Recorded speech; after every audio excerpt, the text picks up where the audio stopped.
Bonjour à toutes et à tous, c'est un plaisir d'être avec vous ce soir et vraiment merci au Musée historique de Lausanne de me donner l'opportunité de présenter l'état de ma recherche qui est encore en cours. Donc, je vais vous présenter les résultats intermédiaires auxquels je suis arrivée jusqu'à maintenant. Donc, encore une fois, merci à l'équipe pour cette invitation. J'attends juste en fait que ma présentation s'affiche, comme ça je pourrai commencer.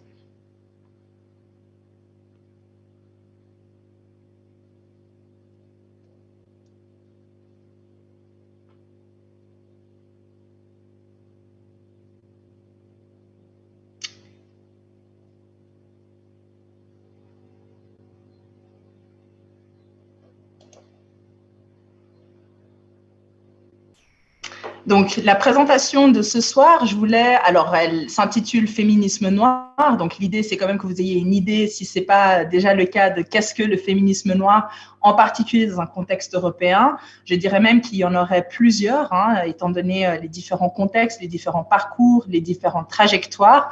Ma propre recherche porte surtout sur les mobilisations, donc des femmes qui se sont engagées à la fois contre le racisme et le sexisme, souvent en tant que militante, organisatrice ou fondatrice même d'associations, rarement en tant que politicienne, en tout cas dans ma recherche, et en tant qu'universitaire, chercheuse ou membre de collectifs.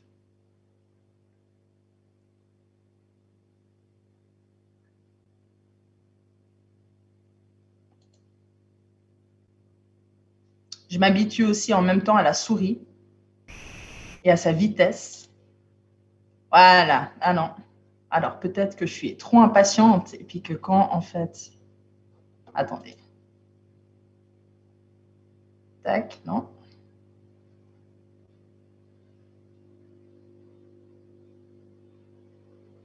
Ah, voilà. Ok, donc c'est moi qui suis trop impatiente. Donc, d'ici la fin de la présentation, j'aurai compris quel est exactement le bon mouvement et le bon tempo pour la souris. Donc, rapidement par rapport à ma recherche. Donc, alors peut-être il y a une slide qui a sauté avant. Attendez, je vais juste regarder en arrière. Voilà. Pour en venir d'abord à qu'est-ce que le féminisme noir en contexte européen. Donc, il s'agit surtout d'intervention, et j'utilise volontairement le terme intervention plutôt que nécessairement le terme de féminisme en tant que tel, parce que ce n'est pas nécessairement des femmes qui se disaient féministes, mais en tout cas qui intervenaient en tant que femmes. Quand je dis femmes aussi, dans mes propres recherches, il s'agit de femmes qui sont nées assignées femmes, qui s'identifient en tant que femmes et qui ne questionnaient pas nécessairement cette catégorie ou cette assignation pour ce qui est en tout cas de leur propre personne. Donc, il s'agit d'interventions qui visaient notamment l'émancipation des femmes d'ascendance africaine ou des femmes noires dans des contextes qui, pour, on peut dire, une grande partie de l'Europe de l'Ouest, étaient à la fois des contextes qui avaient connu un passé esclavagiste et un passé colonial. Donc, des contextes qui, une fois l'esclavage aboli au cours du 19e siècle et la colonisation qui a été aboutie surtout à la fin du 20, enfin, à partir des années 60, pour une grande partie, les années 60 et dans quelques cas, plutôt les années 80, voire même 90, si on considère le cas de l'Afrique du Sud et le contexte de l'apartheid.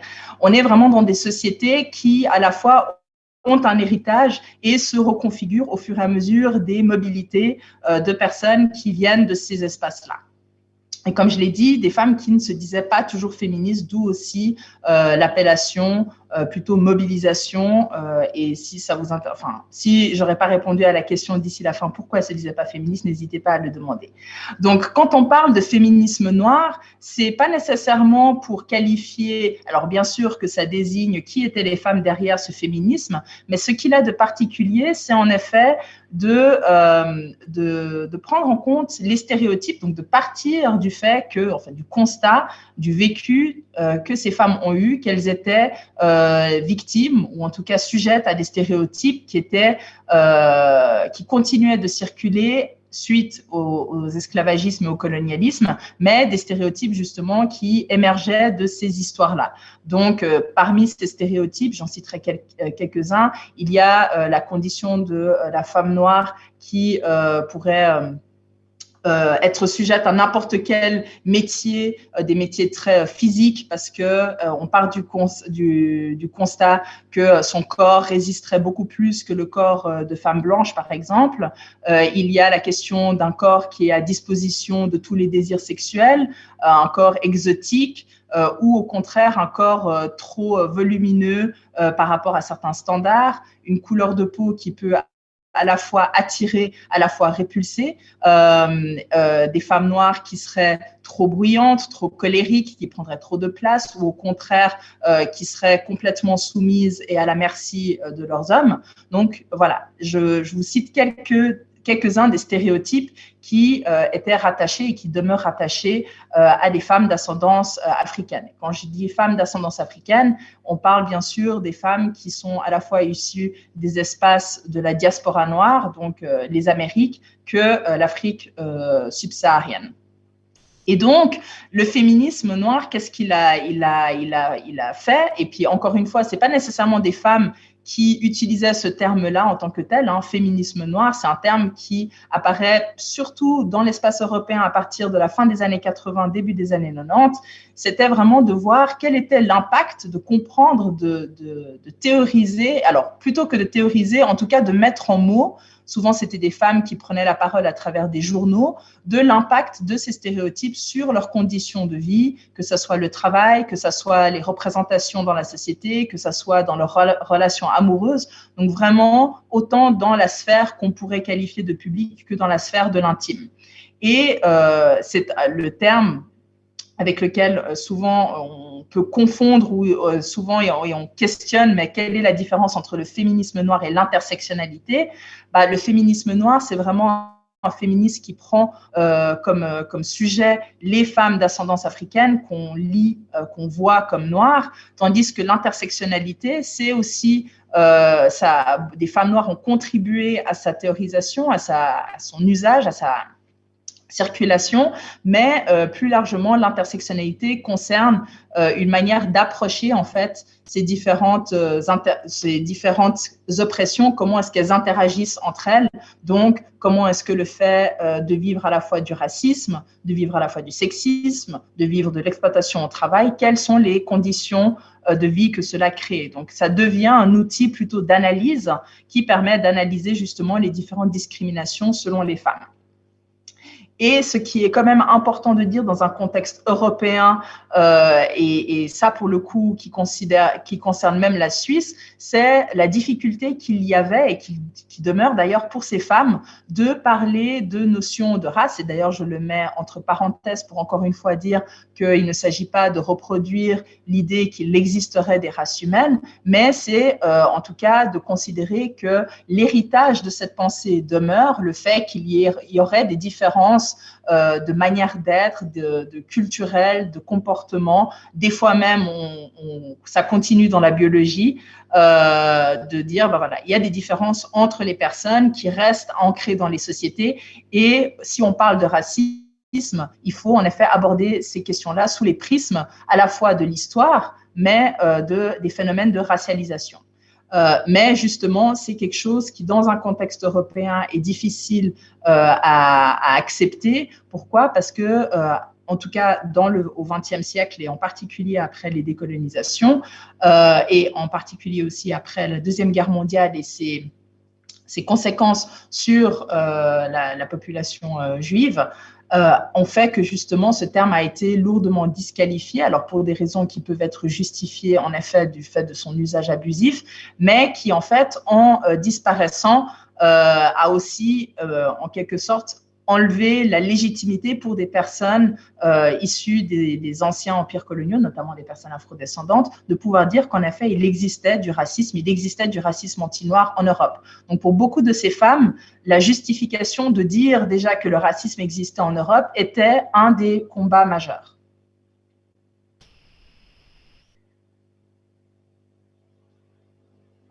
Donc, ma recherche, pourquoi est-ce que moi, je m'intéresse en particulier à cette question de mobilisation, surtout au niveau international. Donc, il existe de plus en plus de recherches qui regardent justement les femmes dans à la fois soit l'espace francophone, la France, la Grande-Bretagne.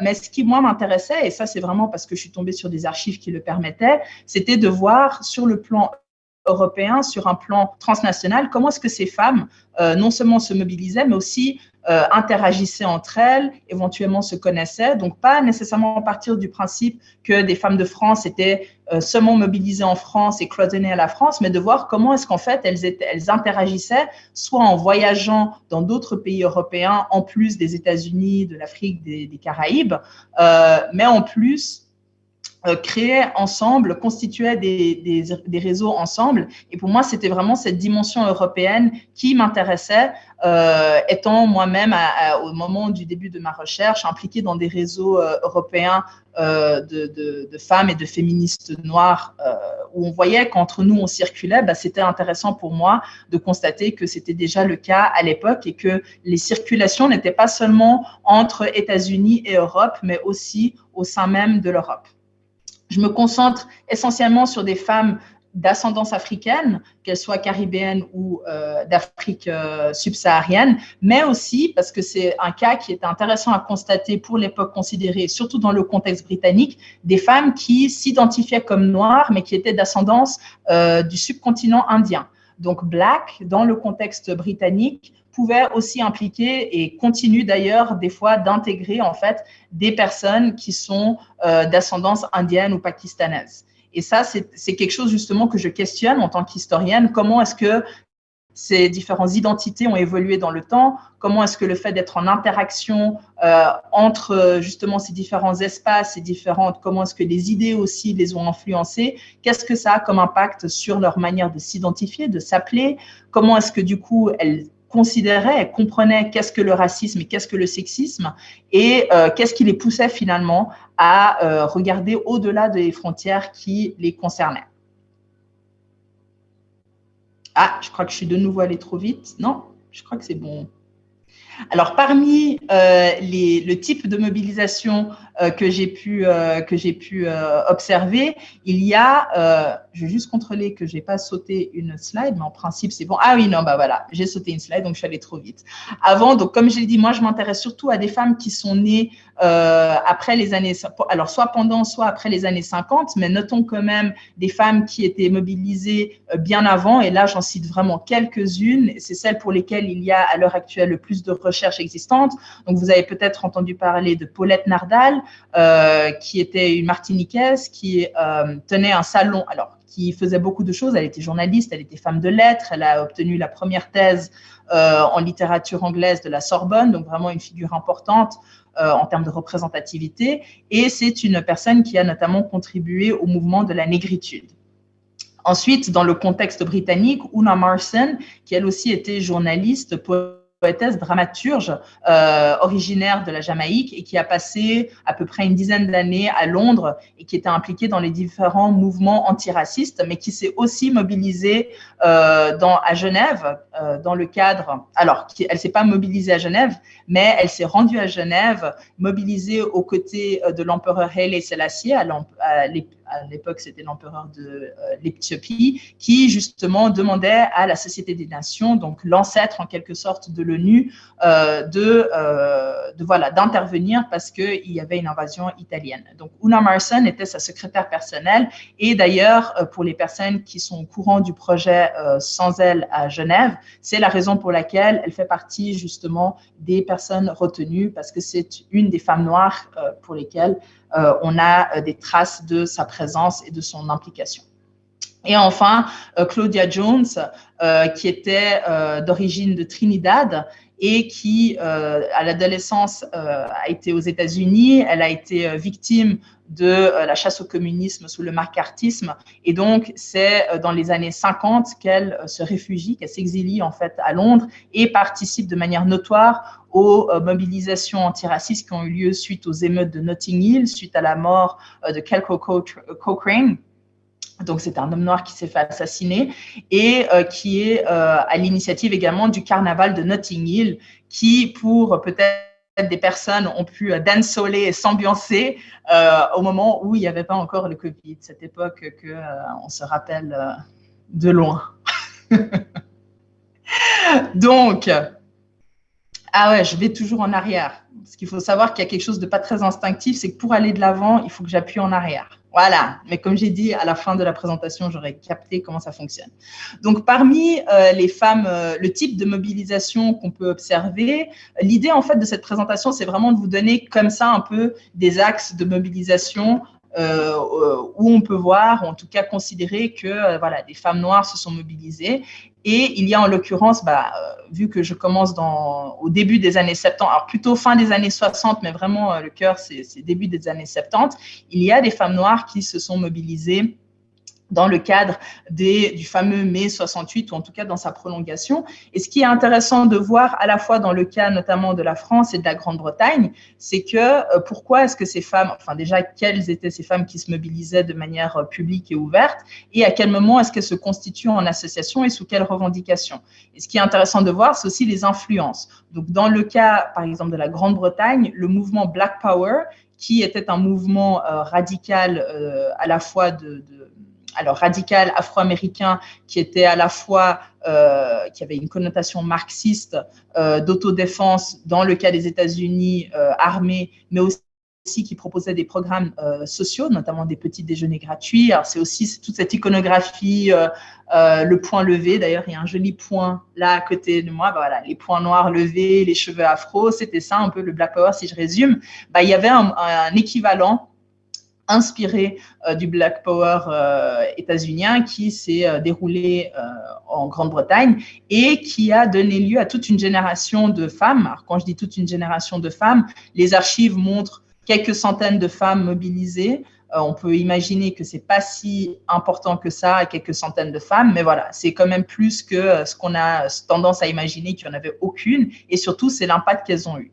Et donc, des femmes qui étaient intégrés à ces groupes du Black Power en Grande-Bretagne qui ont contribué. Ces groupes étaient souvent marxistes, socialistes en période de guerre froide. Et ce qui est intéressant, c'est qu'en qualité d'étudiantes, elles lisaient du Marx, elles se positionnaient, elles avaient une lecture assez anti-impérialiste du monde. Et en même temps, il y avait la fameuse question, on appelait ça la question de la femme. Quelle était la position des femmes dans ces luttes-là? Qu'est-ce que le marxisme, donc le marxisme, cette analyse en termes de classe, donc de catégorie de travailleurs, de se dire, voilà, quelle est la question, comment est-ce qu'on articule ensuite la question des femmes là-dedans, qu'est-ce que les femmes travailleuses ont à faire, parce que même si c'était pour beaucoup de ces femmes des étudiantes, elles venaient de milieux sociaux qui étaient souvent très précaires, donc de familles assez pauvres, elles étaient des fois les premières à être à l'université.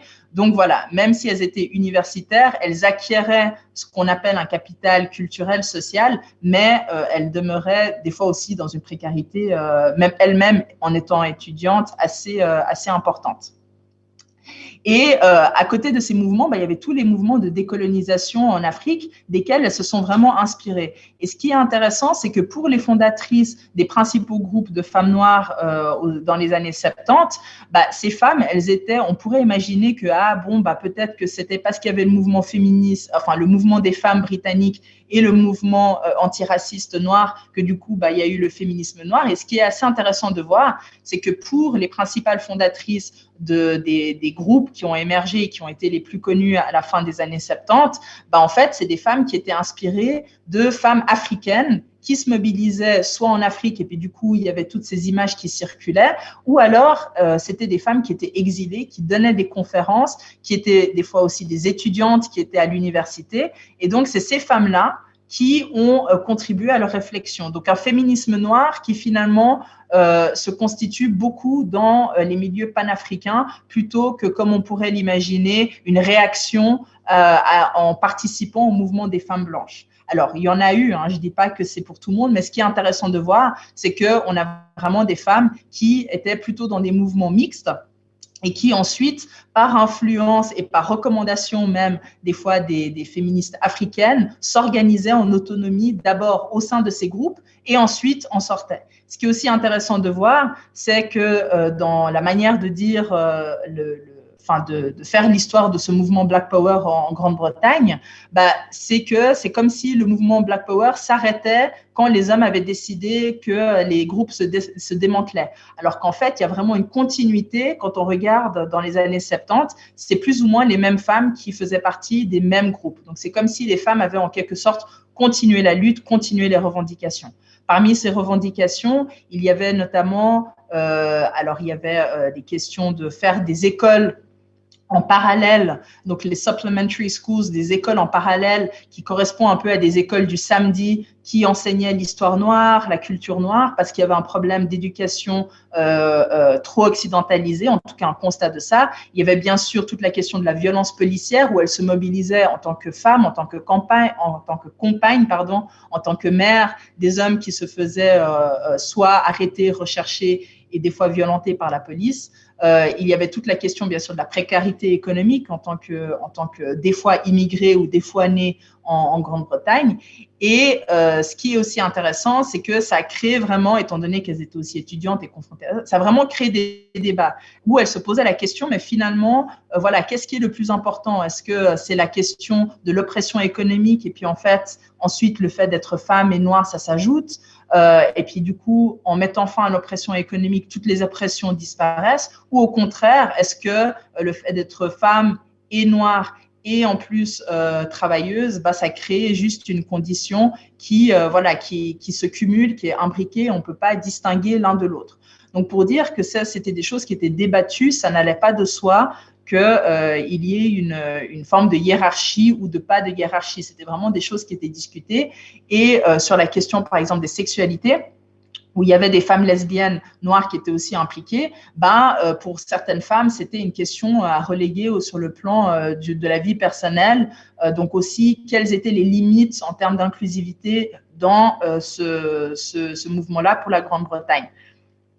Pareil également pour la France, où des groupes comme la Coordination des femmes noires, notamment, c'est des femmes qui étaient justement des collégiennes, qui étaient des exilés politiques, qui ensuite se mobilisent entre caribéennes et africaines. Et là aussi, ça n'allait pas nécessairement de soi, parce qu'entre africaines, il y a une pluralité de cultures, entre caribéennes, il y a une pluralité de cultures. Donc vraiment, des femmes qui se mobilisaient à la fois dans la rue, mais qui aussi, quand on lit les interviews,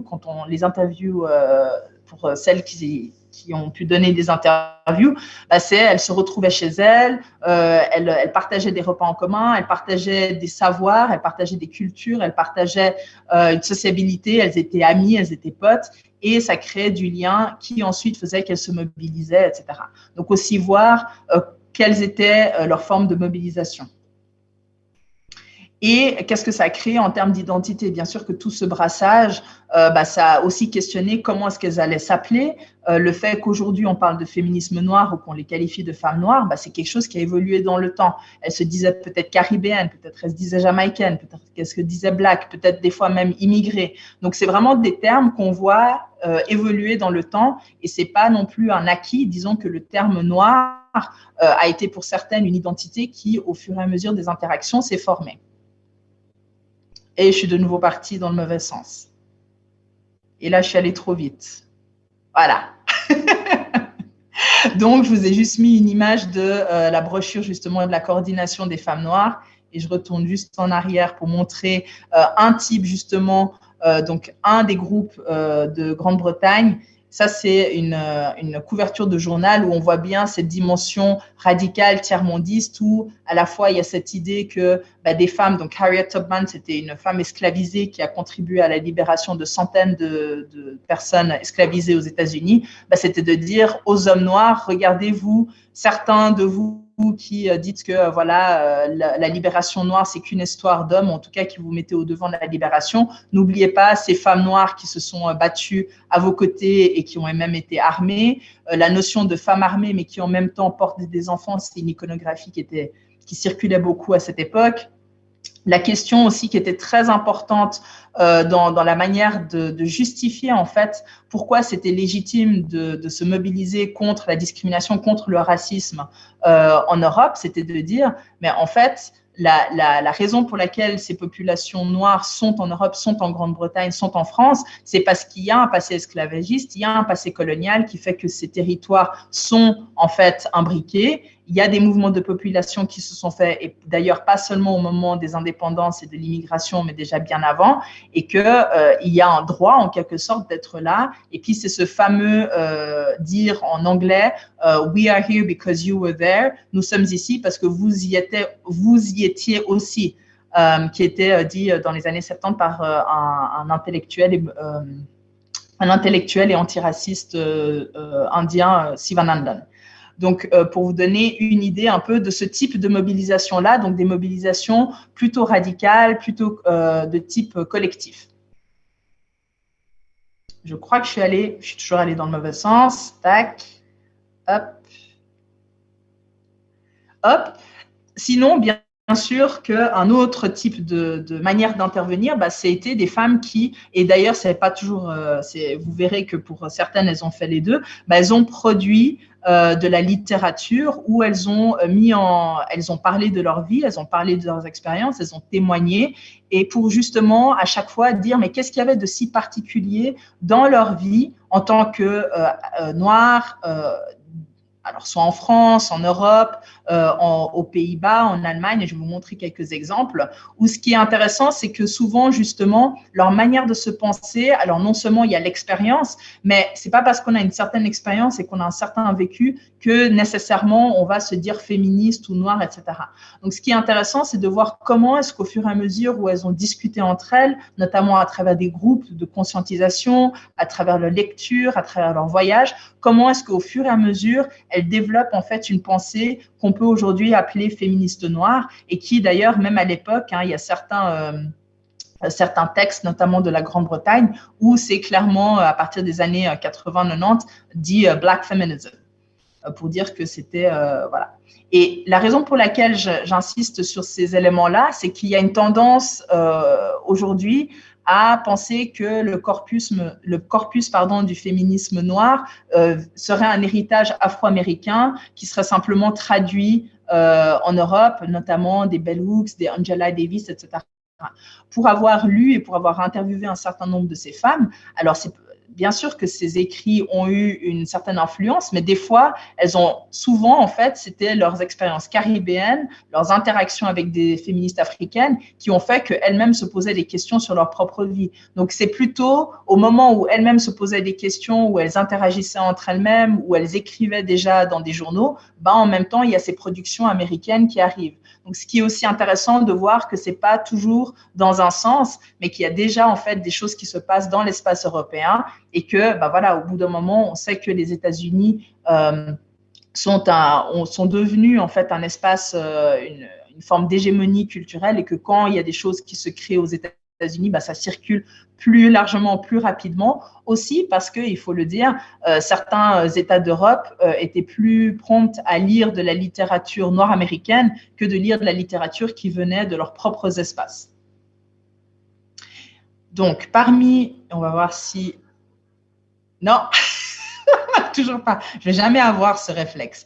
Alors, dans l'espace francophone, il y a le livre, alors dont le titre, on pourrait se dire, mais quelle horreur, pourquoi utiliser un titre comme ça?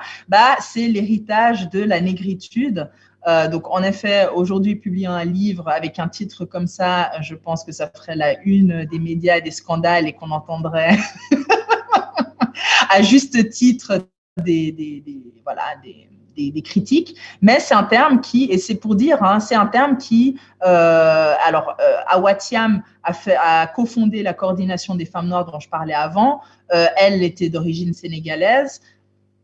Et ce qui est intéressant, c'est que quand on lit ce livre, on voit qu'il y a une forme d'inscription dans justement le mouvement de la négritude auquel a participé Paulette Nardal, et que le terme négresse, dans certains espaces caribéens, il circule pour notamment pour désigner entre hommes. Donc c'est pas toujours, alors c'est pas nécessairement c'est plutôt nègre, dans une version créolisée, mais disons que Awa Thiam, elle utilisait ce terme vraiment, on peut dire, dans la lignée d'un Aimé Césaire, plutôt comme quelque chose de valorisant et d'une fierté.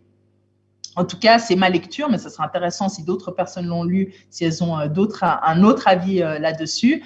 On pourrait imaginer aussi que c'est une manière de parler de la condition, en effet, de femmes exploitées de manière économique. Et puis, du coup, c'est de dire, bah voilà, on donne la parole à celles qui sont exploitées ou celles qui ont été qualifiées d'exploitées. Ça peut aussi être une lecture.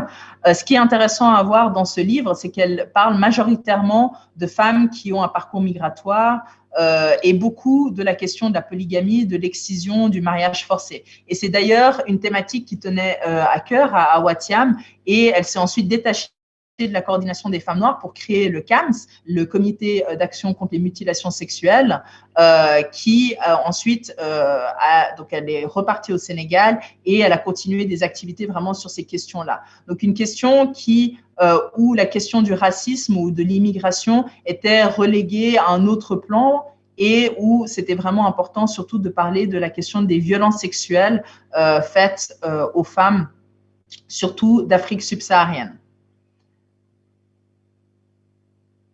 Ah, je crois que je crois que j'ai compris.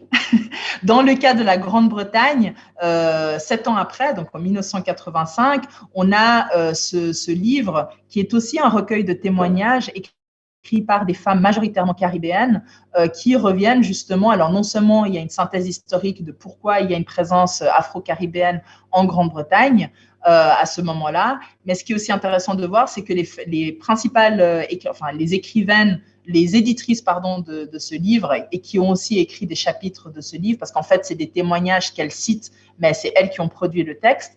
Ce sont des personnes justement qui ont participé au mouvement Black Power, qui ont été au fondement du mouvement féministe noir, notamment à travers l'organisation OWAD, donc the Organization of Women of African and Asian Descent.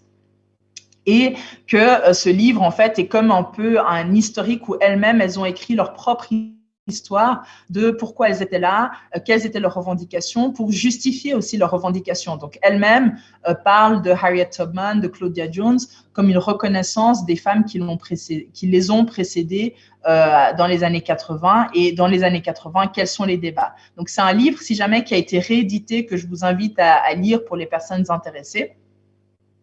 Dans l'espace allemand aussi, donc à la même période, on a Farbe bekennen, reconnaître, si je traduis, reconnaître les couleurs, les femmes afro-allemandes qui retracent en fait leur histoire. Donc ça, c'était aussi très intéressant comme projet. Donc c'est un projet qui a rassemblé des femmes afro-allemandes majoritairement métisses. Donc, en fait, le père était soit un afro-américain, soit africain. Alors, soit c'était des soldats, donc soit c'était des femmes qui étaient nées durant la République de Weimar. Donc, les pères étaient en fait des étudiants, surtout du Cameroun, en fait, parce que le Cameroun, avant d'être une colonie française, était une colonie allemande.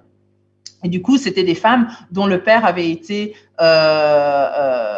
membre de l'élite camerounaise au moment de la colonisation, étaient reparties et du coup, elles grandissaient en Allemagne, ou alors des femmes qui étaient le résultat, en fait, des relations amoureuses entre des mères allemandes et des pères soldats. Alors, les fameux tirailleurs sénégalais, qui n'étaient pas d'ailleurs pour la majorité sénégalais, ou les GI durant la Deuxième Guerre mondiale. Donc, des enfants, des femmes qui étaient nées en fait de ces relations et qui, pour beaucoup, se sont retrouvées en fait dans des internats ou dans des familles d'accueil parce qu'il y avait une stigmatisation. Alors, l'Allemagne, non seulement il y a eu l'hitlérisme, toute la question du nazisme, mais il y a aussi eu, et c'est ça qui est intéressant qu'elle mette en avant dans les années 80, toute la question de comment est-ce que le racisme, en fait, et surtout anti-noir, a continué malgré, en fait, les procès de Nuremberg. Donc, c'est pas parce qu'il y a eu des procès et qu'il y a eu des conventions de protection des droits de l'homme que autant l'antisémitisme que le racisme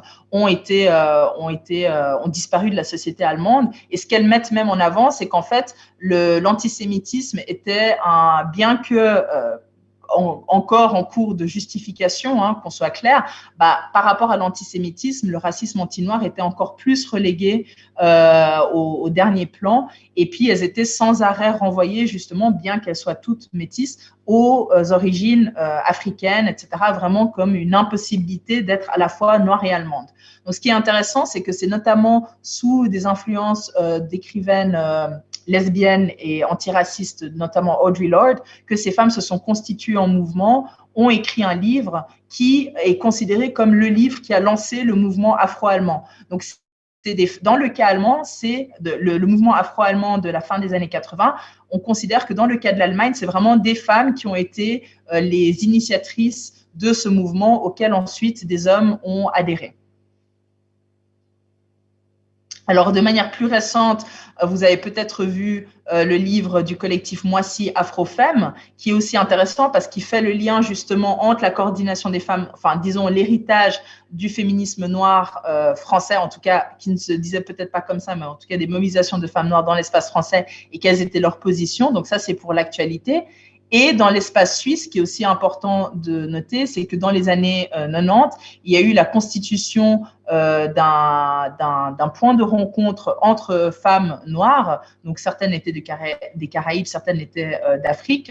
Là aussi, des profils très variés. Certaines étaient arrivées en Suisse en tant qu'étudiantes, en tant que travailleuses. Certaines étaient arrivées à travers le mariage et ou en tant qu'exilées ou demandeuses d'asile. Et ces femmes se retrouvent à Zurich justement pour se constituer, pour faire sens d'elles-mêmes, pour regarder quelles sont leurs conditions particulières. Et en 2000, alors pardon, il y a une confusion entre, il s'appelle pas Afrofemme, c'est Terra Incognita, et il a été publié, si ma mémoire est bonne, en 2013. Donc en 2013, ces femmes se retrouvent de nouveau ensemble pour élaborer ce projet d'écriture, encore une fois, de leur histoire. Donc, ce qui est intéressant de dire, et ça, il faut quand même le préciser en tant qu'historienne, c'est que toutes ces initiatives de femmes, pour la plupart, en fait, elles ont elles-mêmes non seulement fait l'histoire, mais eu cette démarche d'écrire leur propre histoire. Donc, je vous invite vraiment à, dans les cas où c'est possible, aller lire qu'est-ce qu'elles-mêmes disaient d'elles-mêmes, parce qu'après, c'est vrai qu'en tant qu'historienne, nous, on a une perspective où on va analyser les choses dans une certaine, avec certains concepts, avec un certain regard actuel, peut-être aussi en regroupant des fois les choses, mais c'est toujours intéressant d'avoir accès aux voix des concernés directement. Et de manière encore plus récente et plus proche de nous en principe, si vous êtes, alors plus proche de nous, là en l'occurrence je suis à Lausanne, donc voilà, c'est l'ouvrage qui est sorti l'année passée, I Will Be Different Every Time, où c'est des femmes de Bienne qui prennent la parole, des femmes afrodescendantes de Bienne qui prennent la parole, toujours dans ce mouvement de prendre leur, voilà, de s'inscrire dans des espaces qui finalement ont toujours une tendance à considérer qu'une femme noire aurait forcément un parcours migratoire. Alors bien sûr qu'il y en a. Cet étonnement quand il y a des femmes afrodescendantes qui en fait ont fait toute leur scolarité, n'ont pas nécessairement d'accent qui leur renvoie à un espace extra-européen. Voilà, donc c'est de dire que il y a une pluralité de femmes noires qui habitent la Suisse et que pour certaines en fait c'est souvent le seul espace qu'elles ont connu, elles ont grandi là-dedans, et puis voilà. Donc, ce que je trouve intéressant en vous montrant tous ces exemples de production intellectuelle, c'est que ce qu'elles ont en commun, et que je n'ai pas retrouvé dans le cas d'hommes, c'est qu'en fait, c'est souvent des démarches collectives. Où, alors, il y a eu des autobiographies, enfin des biographies où c'est une personne qui prend la parole, mais dans beaucoup de cas, c'est des femmes qui se mettent ensemble, qui écrivent leurs histoires, qui témoignent de leur situation et qui, en fait, en font un ouvrage collectif. Donc ça, j'ai trouvé la démarche intéressante. Ah, je suis allée trop vite et je suis allée en arrière.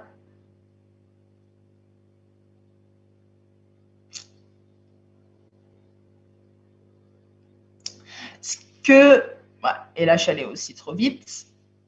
Parmi aussi ce qui est intéressant de voir, donc là j'ai parlé des femmes qui se sont mobilisées en tant qu'étudiantes de ma point de vue radical, je vous ai montré qu'elles ont écrit, ces femmes se sont aussi mobilisées au sein de l'ONU, donc c'était le cas notamment de Lydie Doubounia que vous avez peut-être entendu parler, elle était la fondatrice du mouvement pour la défense des femmes noires, donc le MODEFN en France.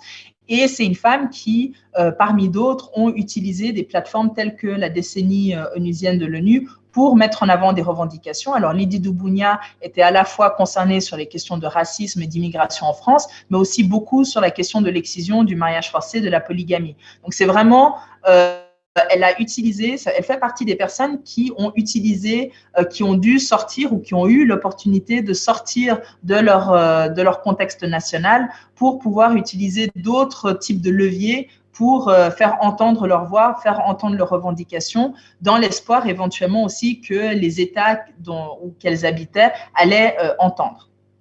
Alors, est-ce que ces États ont entendu? Je peux malheureusement pas vous le dire parce que j'ai pas accès aux archives qui me montrent l'impact de ces revendications. Mais ce que je trouve intéressant, justement, c'est de voir les différents niveaux, les différentes manières dont ces femmes se sont mobilisées. Il y a également eu, et ça c'est vraiment la partie qui m'a en quelque sorte fascinée dans ma recherche, c'est que récemment on a beaucoup vu des mobilisations de solidarité par rapport à toute la crise de la migration dans la Méditerranée, d'ailleurs une condition humanitaire qui continue d'être importante. Et ce qui est intéressant, c'est que dans les années 80 et 90, des personnes afrodescendantes, des personnes racisées, donc pas que des Noirs, mais aussi des Arabes, des Asiatiques, etc., se sont mobilisés par rapport à ce qui allait devenir l'Union européenne. Donc, notamment, il y avait des annonces, l'acte unique, qui annonçait que voilà, en 1992, il y aurait un marché commun et avec une forme d'intégration, une citoyenneté européenne. Et étant donné les débats, et puis c'était des discussions qui étaient médiatisées, et du coup, c'est en fait des débats qui ont fait peur à une partie des populations racisées qui, d'un point de vue national, voyaient tous ces pays fermer leurs frontières dès les années 70 et tout d'un coup annoncer une ouverture des frontières, mais seulement pour les pays européens dans les années 90. Donc, il y avait cette peur, en fait, de se dire, mais est-ce que s'ils ouvrent, parce que c'était pas clair sous quelle forme est-ce que ce marché unique allait avoir lieu, tout était encore en cours de débat. Donc, il y avait cette peur de se dire, mais attendez, si maintenant tout s'ouvre et puis qu'il y a en quelque sorte une superstructure et qu'il n'y a plus de gouvernement britannique qui existerait, sous quel régime est-ce qu'on peut, antiraciste, est-ce qu'on serait protégé? Parce que la Grande-Bretagne avait les Race Relations Act qui permettait un minimum une protection par rapport au racisme, ce qui n'était pas le cas, en tout cas en comparaison dans le cas de la France, où c'était clairement mentionné comme ça que selon l'appartenance à un groupe, il pouvait y avoir conséquences. Et donc, il y avait vraiment une peur que s'il y avait une mise en commun, qu'est-ce qui serait mis en commun et qu'est-ce qui resterait de l'ordre du national. Il y avait aussi la peur que l'Europe devienne de plus en plus fermée sur elle-même et fermée sur l'immigration extra-européenne, ce qui en effet était le cas ensuite avec les accords de Schengen. Donc ce qui est intéressant, c'est que dans ce contexte-là, des femmes noires se sont également mobilisées. Alors là encore une fois, toujours en synergie et en même temps que d'autres groupes, elles étaient de loin pas les seules, mais elles se sont mobilisées pour justement articuler, de dire, voilà, dans le cas d'une Union européenne, il y a un risque pour les femmes noires qui est important, celui de rencontrer une précarité encore plus importante au niveau économique parce qu'il y aurait une surlibéralisation, le fait d'être encore plus sujette au racisme si en effet il y a pas de réglementation par rapport au racisme. Donc, des femmes qui se mobilisent sur le plan européen au moment où l'Europe se construit aussi. Et ce que j'ai trouvé intéressant, et ça c'est peut-être un regard un peu scientifique de dire les choses, mais c'est que cette Europe qui se construit, on parle d'un phénomène d'européanisation, c'est de voir qu'en fait, ce phénomène-là aussi a fait en sorte que ces femmes réseautent de plus en plus entre elles. Donc, elles ont notamment créé des réseaux que je vais vous montrer, notamment, donc elles ont participé à des réseaux mixtes tels que la Standing Conference on Racial Equality, où elles ont créé des caucus de femmes, comme vous le voyez, c'était appelé un caucus de femmes noires, mais quand on est tous sensibles à la lecture des corps, donc on voit bien qu'il y a des femmes d'ascendance africaine, il y a des femmes d'ascendance indienne, il y a des métisses, donc on voit aussi la largeur du terme qui l'englobait, et vraiment des gens qui se constituent en réponse à cette Union européenne pour faire en sorte, avec la demande vraiment explicite, qu'il y ait un agenda noir qui prenne en compte qui assure en fait que l'union qui allait se mettre en place, ou en tout cas le marché commun qui allait se mettre en place, ne serait pas au détriment des personnes racisées et ne fermerait pas encore plus l'Europe.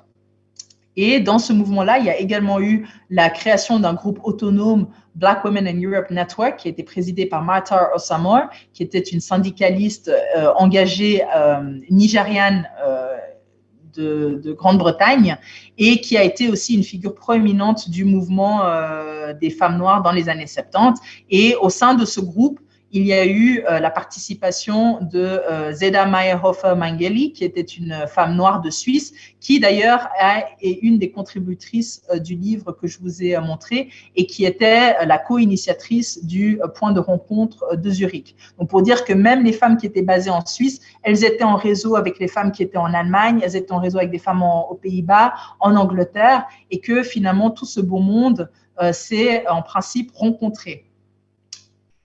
Et pour terminer, ce que j'ai trouvé intéressant aussi de relever, c'est que, alors, c'était de loin pas tout lisse, hein, ces conversations.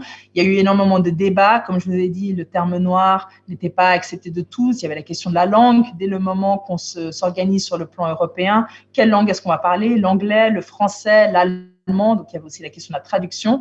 Et ce que j'ai trouvé intéressant, c'est justement Damarisma, donc la présidente de l'IFAFE, qui était un groupe qui d'ailleurs existe toujours en France, qui expliquait à des Françaises immigrées, notamment, il y avait aussi les Nana Burr qui étaient là, que voilà, elle avait rejoint ce groupe, mais que voilà, il y avait cette question de black, et puis qu'on ne comprenait pas, et qu'en France, on se dit immigré. Et donc, ça a l'air d'être du pinaillage en quelque sorte, mais c'était des vrais débats de savoir qui pouvait participer, qui était légitime de participer, est-ce que les revendications étaient les mêmes, la question culturelle, la question religieuse était très importante, est-ce que les femmes musulmanes, notamment dans le cas britannique, voilà, est-ce que c'était les mêmes enjeux qu'une femme ou une femme hindoue? Est-ce qu'elle avait les mêmes revendications qu'une femme caribéenne où voilà, il y avait peut-être du christianisme, mais ce n'était pas les mêmes enjeux culturels. Donc, voir aussi toutes les différences, toutes les tensions, tous les débats qu'il y a eu, mais en même temps, la volonté, la création de synergie. Et donc, je serais arrivée à la fin de ma présentation toujours sans maîtriser ce fameux clic. Donc voilà, c'est comme ça. Donc ce que je trouve intéressant même pour nous d'actualité, quand on voit justement des termes tels que féministe noir ou afroféminisme, c'est toujours se poser la question, voilà, comprendre pourquoi est-ce que ces femmes se mobilisent plutôt que de le voir comme un mouvement anti-blanc. Enfin déjà, il faut du temps, des ressources, il n'y a pas que ça à faire de se mobiliser contre les Blancs, c'est souvent justement pour avoir une voix au chapitre, pour justement articuler des conditions de vie qui sont propres à elles. Ça donne aussi une perspective sur les sociétés européennes de comment est-ce qu'elles gèrent ces questions-là et la présence finalement de ces femmes que de plus en plus on en entend parler, mais c'est vrai que les recherches restent souvent dans le milieu universitaire et ne sont pas toujours accessibles ou vulgarisées pour le grand public. Voilà, je vous remercie de votre attention et je me réjouis d'entendre vos questions.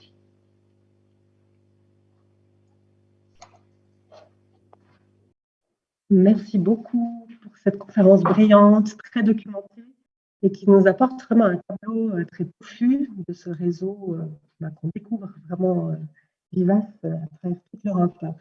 J'invite maintenant les personnes qui ont assisté à cette conférence à poser des questions via le chat. Et on profite déjà pour relayer une demande qui a été faite, à savoir si le PowerPoint pourrait être mis à disposition, à la mesure où il y a justement beaucoup d'informations, mais peut-être que, voilà, je vous laisse.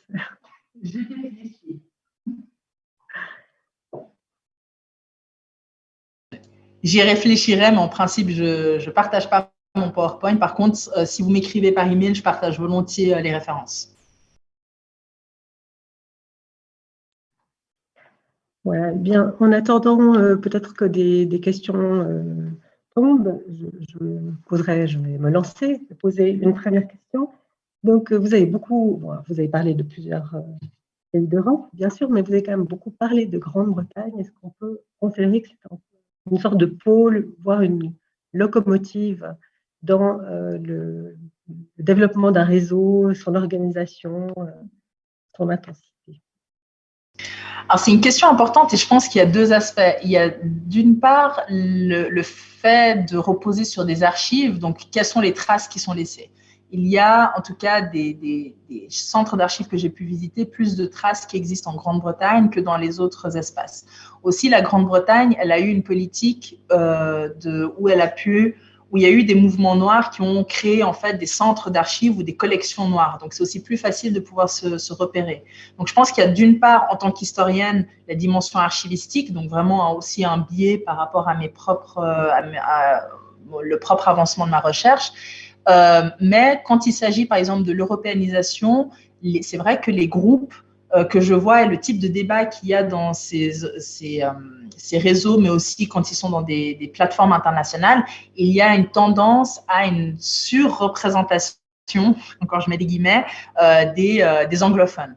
Donc, alors pourquoi je pense qu'il y a des questions culturelles qui s'expliquent aussi, c'est que la Grande-Bretagne, c'était, comme je l'ai dit, un des seuls pays à mettre en place une législation antiraciste. C'est aussi un pays qui reconnaissait les Noirs comme un groupe qui pouvait, entre guillemets, légitimement se mobiliser. Mais là, encore une fois, c'est toujours relatif à, par exemple, la France, où voilà, c'était les femmes immigrées. Et d'ailleurs, à titre d'exemple, dans le cas de la France par rapport aux archives, la France, c'est un espace qu'en tant qu'historienne, j'ai vraiment exploré un peu l'année passée et en fin d'année d'avant, parce que j'étais là, mais où est-ce que je vais trouver les traces de ces femmes quand elles ne se disaient pas nécessairement noires? Comment est-ce qu'elles ont été organisées? Parce qu'il y a tout ce républicanisme français qui, même au niveau de l'archivage et de la manière de conserver les documents, va se maintenir. Donc, finalement, elles sont souvent répertoriées sous femmes immigrées. Donc, après, dans femmes immigrées, il y a des fois femmes africaines. Donc, on ne sait pas si elles étaient citoyennes françaises ou pas. Donc, après, il faut un peu rechercher. Et finalement, on les trouve. Mais c'est vrai que quand on est, c'est pas quelque chose que j'aurais pu faire quand je commençais ma thèse, quoi. Il fallait un peu déjà avoir lu d'autres documentations et tout. Dans le cas après, il y a aussi la question linguistique. Donc, il y a des femmes aussi néerlandaises qui se sont mobilisées, et puis je parle d'elles, mais après, je maîtrise pas le néerlandais. Donc, je lis l'allemand. Donc, des fois, je comprends et je suis toute contente de me dire que j'arrive à lire le néerlandais. Mais voilà, donc il y a aussi la dimension linguistique. Mais c'est vrai que d'un point de vue numérique, d'un point de vue impact, la Grande-Bretagne a plus de… Voilà, il y a juste plus de matière. Est-ce que ça veut dire que numériquement, les gens se sont plus mobilisés? C'est un peu difficile à dire en tant qu'historienne. Je pense qu'il y a quand même une dimension des archives et de l'état de ma recherche qui pourrait expliquer un biais. Merci. Une série de questions sont arrivées, donc je vais les relayer. Alors, la première, est-ce qu'on pourrait connaître plus précisément la question de départ de la recherche et l'hypothèse, et est-ce qu'elle a été confirmée ou pas? Alors, la manière dont moi je procède, c'est par problématique. Donc, la problématique qui, moi, m'intéresse, c'est finalement pourquoi, donc, quel type d'internationalisme est-ce que ces femmes ont adopté? Pourquoi est-ce qu'elles ont adopté l'internationalisme? Quelle forme? Qu'est-ce que ça a créé en termes d'identité collective? Donc, ces identités, justement, qui se forment et qui se reforment au fur et à mesure de ces circulations-là. Et ensuite, qu'est-ce que ça crée en termes de manière de comprendre le racisme et le sexisme. Donc, ce qui m'intéresse de voir, c'est non seulement comment est-ce qu'elle-même, elle crée de l'internationalisme en faisant ça, mais aussi quel est l'impact de finalement ces circulations transnationales. Donc ça, je ne l'ai bien sûr pas précisé dans une conférence qui a vocation d'être tout public parce que je trouvais que c'était très scolaire de le dire comme ça. Mais ce qui m'intéresse, bien sûr, c'est de déjà tracer ces mobilisations, mais aussi justement de les analyser sous le prisme de l'internationalisme. Et c'est en cours de route. Je ne suis pas la seule à faire ce type de recherche et ça a déjà fait l'objet de publications. Et pour le moment, l'état de la recherche, en tout cas, a été reçu avec intérêt et puis a été confirmé par d'autres types de recherches. Merci. Est-ce possible de parler un peu plus précisément du terme radical dans le cadre de cette présentation? Alors, par radical, il y avait la notion… Alors, il y avait d'une part la question de la violence, est-ce qu'elle était légitime ou pas? Donc ça, c'était débattu. Il y avait aussi la question, alors je dirais pas du séparatisme, mais plutôt de l'autonomie. Donc est-ce qu'il fallait être dans des groupes autonomes seulement entre personnes afrodescendantes, seulement entre femmes afrodescendantes? Il y avait aussi une radicalité d'un point de vue de la lecture de l'ordre en termes de classe économique. Donc, typiquement, est-ce qu'on était plutôt dans le marxisme léniniste? Est-ce qu'on était plutôt dans le maoïsme? Ou est-ce qu'on était plutôt socialiste? Donc, là, pour le coup, c'était des personnes qui étaient dans une perspective plutôt autonomiste, ou justement qui prônaient plutôt de s'organiser entre personnes qui vivaient une même condition, pas nécessairement dans une perspective d'être contre l'establishment en tant que tel, mais plus dans l'idée que le fait d'avoir participé à des groupes qui étaient plus mixtes, souvent leur voix se perdait dedans. Et donc, de s'organiser en autonomie permettait leur voix de se faire entendre et surtout à leur propre revendication de se faire entendre. Là, il y a une longue question que je vais vous lire. La qualification de femme noire peut aux États-Unis autant être utilisée par une femme telle que Mariah Carey, Beyoncé ou Viola Davis, light skin à dark skin. En tant que femme afrodescendante light skin en Suisse, il est parfois difficile de savoir si les mouvements féministes noirs couvrent ce même ensemble de femmes noires métisses light skin. Avez-vous pu observer cette question de définition dans les mouvements féministes noirs et afrodescendants en contexte européen? C'est une question qui est très intéressante, la question justement de quelle était l'intégration des métis. Dans le cas, et je vais prendre deux exemples, il y avait le cas de la Grande-Bretagne où justement le débat Black, c'était toutes les femmes d'ascendance africaine, y compris celles qui avaient un parent noir. Après, il y avait des questions bien sûr en termes de c'était différentes expériences et c'est parce que justement les expériences différaient qu'on ait un parent blanc ou noir qui faisait qu'ensuite des personnes métissées ont commencé à s'organiser. Et là, on est plutôt dans les débats des années 90. Mais c'est intéressant d'un point de vue intergénérationnel où les femmes qui se sont mobilisées, qui pouvaient être métisses ou claires de peau, qui se mobilisaient en tant que noires dans les années 70, elles ne comprenaient pas pourquoi en fait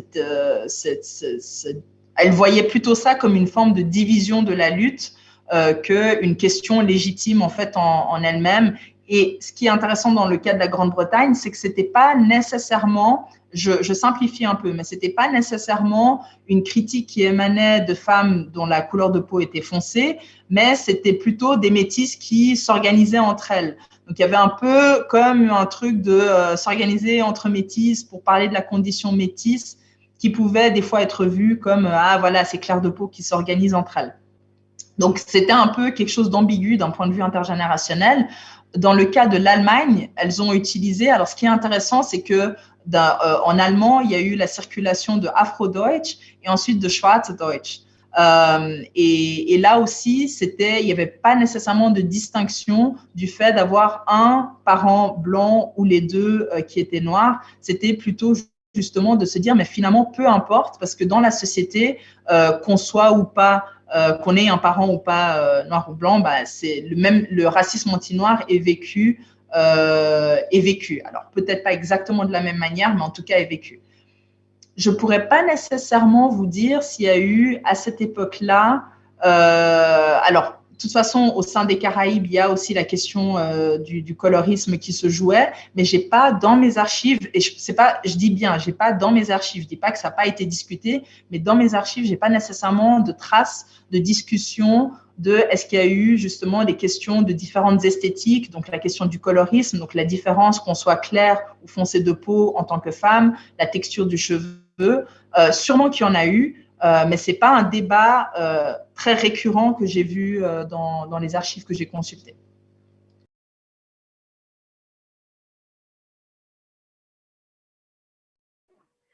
Merci. Encore une autre question. Est-ce qu'il y a eu des mobilisations en Europe de l'Est? C'est une très bonne question. Il y a eu, alors les recherches qui existent sont pour l'Allemagne de l'Est, donc du coup oui, il y a eu des Afro-Allemands de l'Est, et la recherche, alors de manière générale, tout ce qui est Europe, enfin personnes afrodescendantes en Europe de l'Est, c'est une recherche qui est en cours. Donc j'ai envie de vous dire sûrement qu'il y en a eu, mais j'ai pas nécessairement les informations qui portent sur ces femmes-là. C'est vraiment des recherches qui sont en cours. Alors, une double question, enfin, c'est-à-dire deux questions qui peuvent un peu converger. Aujourd'hui, le mouvement féministe noir en Suisse n'existe qu'à Zurich. Où se retrouve-t-il dans d'autres cantons? Et parallèlement, quelqu'un demande quels échanges, organisations, clubs de lecture en Suisse pour échanger sur les thématiques concernant les femmes noires? Non, alors ce qui est intéressant, c'est qu'en Suisse, donc il y a à la fois des collectifs, alors soit qui se disent ouvertement afroféministes, soit qui sont des collectifs de lutte contre le racisme anti-noir, mais qui ont une perspective afroféministe. Donc déjà, il y a le collectif afroféministe Amani qui est à Nyon, mais qui regroupe vraiment des femmes de plusieurs villes de Suisse romande. Il y a le collectif Afro-Suisse, qui est composé à la majorité en fait de femmes afrodescendantes et qui a une perspective intersectionnelle. Il y a aussi, ce qui est intéressant dans le cas de la Suisse romande, c'est qu'il y a des femmes noires qui s'organisent dans des collectifs de femmes racisées, il y a des femmes noires qui s'organisent dans des collectifs de femmes où elles amènent en fait la dimension afroféministe. Il y a des femmes qui s'organisent plutôt sur le plan culturel. Donc il y a de plus en plus, et ça déjà, c'est pas, disons que, alors BLM a montré la présence des femmes afrodescendantes vraiment au devant de l'organisation, etc. Pas pour dire qu'il n'y avait pas d'hommes noirs, mais c'est vrai qu'il y avait en termes de prise de parole, en termes d'organisation, il y avait vraiment une importance des femmes noires dans ce cadre-là. Et qui peut, à mon avis, aussi s'expliquer par en tout cas la circulation sur les réseaux sociaux du mouvement afroféministe français, qui a aussi encouragé, et puis qui d'ailleurs n'a pas seulement commencé avec Moissy, mais moi je me rappelle, il y avait d'abord la question des cheveux naturels au début des années 2010-2011, où il y avait vraiment un engouement pour cette question-là, et petit à petit, vraiment avec les réseaux sociaux, où ça s'est développé. Donc ce qui est intéressant, c'est qu'il y a autant des collectifs que des personnes qui se mobilisent à titre individuel en Suisse romande.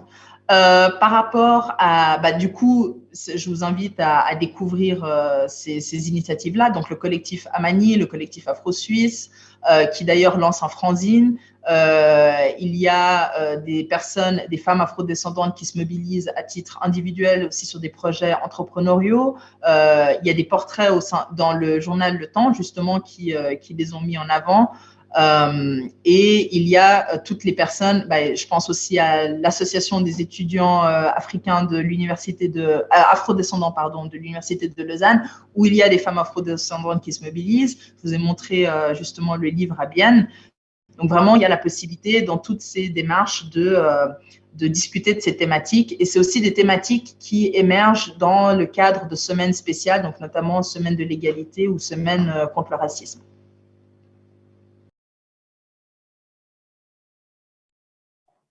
On va peut-être encore passer une ou deux questions, on arrive déjà un peu à la fin. Alors, une personne demande quelle distinction entre féminisme noir et féminisme afrodescendant? Je ne ferai pas une distinction, en fait. Le terme féminisme noir est juste un terme qui circule plus. Féminisme afrodescendant, c'est pas un terme que j'ai nécessairement entendu, plutôt afroféminisme. Et du coup, c'est des termes qui… Alors, c'est intéressant parce qu'il commence à y avoir un peu un débat de dire que afroféminisme serait plutôt un féminisme noir d'Europe, tandis que féminisme noir serait plutôt le féminisme noir états-unien. Mais ça, c'est un débat qui a lieu plutôt dans les milieux français militants. Et en fait, le terme afroféminisme, il circule aussi dans les espaces de l'Amérique latine, dans les espaces d'Afrique. Donc, je ne pense pas que ce soit légitime de faire cette distinction-là. Mais il n'y a pas, pour moi, ce sont les mêmes. Et puis peut-être la dernière question. Quel type de sources précisément sont exploitées au-delà des écrits édités mentionnés? Donc, une pléthore de sources. Il y a des tracts, il y a des pamphlets, il y a des PV de réunion, il y a des documents, la plupart, en fait, là, j'ai surtout cité justement pour permettre des personnes de creuser la question ensuite par elles-mêmes, mais la plupart de mes sources sont des sources qui sont trouvées aux archives, d'ailleurs des archives, j'ai dû aller même jusqu'aux États-Unis, où vraiment il y a aussi des photographies. Donc franchement, c'est toute source documentaire, et j'ai aussi mené des interviews auxquelles on pourrait penser, j'ai eu accès, enfin il y en a. Ce qui est compliqué avec un sujet comme ça, c'est plutôt le fait qu'elle soit éparpillée dans autant de centres d'archives, et c'est de vraiment réfléchir à quels sont les intermédiaires qui les auraient conservés. Donc, certaines de ces femmes ont déposé leurs archives personnelles dans des centres d'archives spécialisés, mais pour beaucoup, ce n'est pas le cas. Donc, j'ai dû passer par des dépôts d'archives qui étaient peut-être d'une personne intermédiaire, donc d'une femme blanche, mais qui avait été en collaboration dans ces mouvements-là, ou alors, par exemple, les archives de Bernie Grant, qui était un politicien noir britannique, qui recevait en fait toute cette documentation et qui du coup est présente dans ses propres archives. Donc c'est où les archives, j'ai énormément utilisé les archives des églises. Pourquoi? Alors, ce qui est intéressant, c'est qu'elles n'étaient pas nécessairement religieuses, en tout cas, ce n'est pas quelque chose qu'elles mobilisaient nécessairement dans leurs revendications publiques, mais les églises étaient mobilisées contre le racisme, et donc elles ont conservé des archives de ces femmes-là. Donc c'est plutôt, la difficulté de cette recherche, c'est plus justement la masse de différents documents dans des centres d'archives différents, et vraiment plus de retracer qui est qui et qui était en connexion avec qui. De pouvoir vraiment avoir un peu une base de données de ces femmes qui, des fois, j'ai pas toujours accès à leur biographie non plus. Donc, des fois, j'ai juste des noms. Alors, peut-être, je disais avant que c'était la dernière question, on va encore vous poser, mais cette fois-ci, c'est la der des der, comme on dit. C'est une question qui rebondit sur la précédente, à savoir la question de la définition, et quelqu'un demande la différence avec l'afroféminisme ou féminisme noir et le féminisme décolonial, en faisant référence à Françoise Vergès. Alors, les deux peuvent être liés, mais encore une fois, un féminisme décolonial, souvent, ça va être un féminisme qui va prendre en compte des femmes qui soit sont issues, soit sont renvoyées à un contexte colonial. Donc, ça va être des femmes d'Afrique, des femmes d'Asie, des femmes d'Amérique latine. Et décolonial, il y a aussi cette notion justement, alors, j'ai pas encore lu le texte de Françoise Vergès, mais il peut y avoir cette notion justement où il ne s'agit pas seulement de s'émanciper, mais aussi de vraiment émanciper la pensée et sortir des registres du colonialisme et de la manière de se penser sous le prisme du colonialisme. Donc, l'impact du colonialisme sur les femmes de ces espaces-là. Et de ces espaces-là, mais des fois justement, je sais que Vergès travaille justement sur l'espace francophone, de quel est l'impact en fait dans l'espace francophone. Tandis que l'afroféminisme, encore une fois, c'est de prendre pour centre les femmes d'ascendance africaine et leurs conditions particulières. Donc, être femme africaine, même si elle peut partager des conditions de vie similaires à une femme, par exemple, asiatique ou d'Amérique latine, ou d'Afrique du Nord, pardon, elle va avoir une condition spécifique. Et pourquoi est-ce que cette condition elle est spécifique? À cause de justement les développements de l'histoire. Donc l'Afrique subsaharienne n'a pas été considérée, racialisée, stéréotypée de la même manière que l'Afrique du Nord, que certaines régions d'Asie, que les Caraïbes, etc. Très bien, je vous remercie infiniment. Et avant de clore cette soirée extrêmement intéressante, j'aimerais juste annoncer la prochaine manifestation, la prochaine conférence qui va être consacrée à la thématique du genre et du monde professionnel. Et nous accueillerons Églantine Jamet, cofondatrice d'Artemia, qui est le premier cabinet de recrutement de cadres, donc premier en Suisse, expert sur les questions de genre et de diversité. Le titre de cette conférence, « Le monde du travail a-t-il un sexe ?» Je vous remercie de votre attention et je vous souhaite une bonne soirée.